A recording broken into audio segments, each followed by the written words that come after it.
زیتون نہایت بابرکت پھل ہے۔ زیتون کا ذکر اللہ تعالیٰ نے قرآن مجید میں 6 مقامات پر اچھے الفاظ سے کیا ہے۔ پروردگار نے قسم کھا کر اس کی اہمیت کا اشکار کیا ہے۔ ارشاد باری تعالیٰ ہے، قسم ہے انجیر کی اور زیتون کی اور طور سینا کی اور امن والے شہر کی۔ حضور نبی کریم حضرت محمد صلی اللہ علیہ وآلہ وسلم نے ارشاد فرمایا، زیتون کا تیل کھاؤ اور لگاؤ، یہ ایک مبارک درخت ہے، اس میں 70 بیماریوں کی شفا ہے۔ کتاب الطب میں لکھا ہے کہ حضور اکرم صلی اللہ علیہ وآلہ وسلم نے حضرت علی رضی اللہ تعالی عنہ سے فرمایا، اے علی رضی اللہ تعالی عنہ، زیتون کھایا کرو اور اس کے تیل کی بدن پر مالش کیا کرو۔ جس نے ایسا کیا اس کے پاس 40 روز شیطان نہیں آتا، یعنی وہ جنوں و شیاطین کے شر سے محفوظ رہتا ہے۔ حضور صلی اللہ علیہ وآلہ وسلم کو سب سے پسندیدہ اور مرغوب کھانا سرید تھا۔ شوربے میں روٹی بھگونے کو سرید کہا جاتا ہے۔ یہ کھانا قلب و دماغ کو تقویت دیتا ہے اور زود ہضم ہوتا ہے۔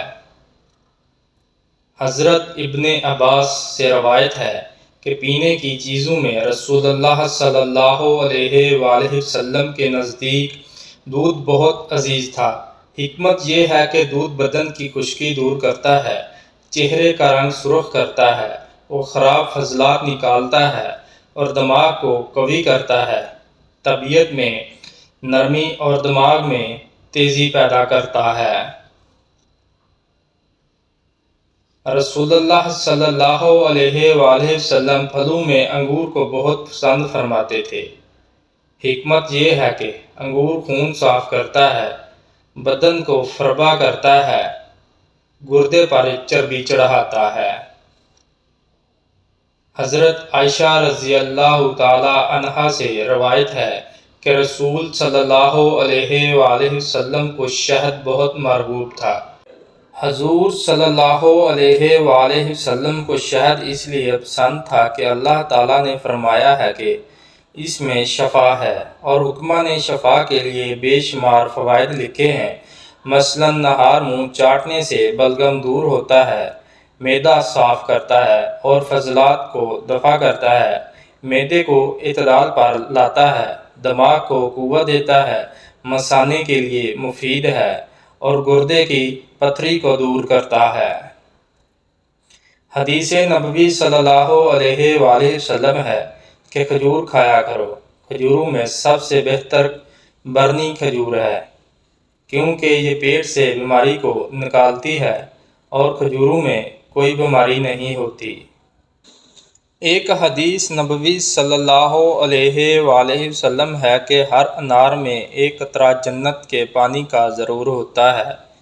انار خون صاف کرتا ہے، معدے کی اصلاح کرتا ہے، طبیعت نرم کرتا ہے، جگر میں قوت پیدا کرتا ہے، رنگ نکھارتا ہے، دماغ کی طرف بخارات کو چڑھنے سے روکتا ہے۔ رسول صلی اللہ علیہ وآلہ وسلم نے فرمایا، زیتون کھایا کرو اور اس کے تیل کی مالش کیا کرو، اس لیے کہ جو شخص روغن زیتون کی مالش کرتا ہے اس کے پاس 40 روز تک شیطان نہیں آتا۔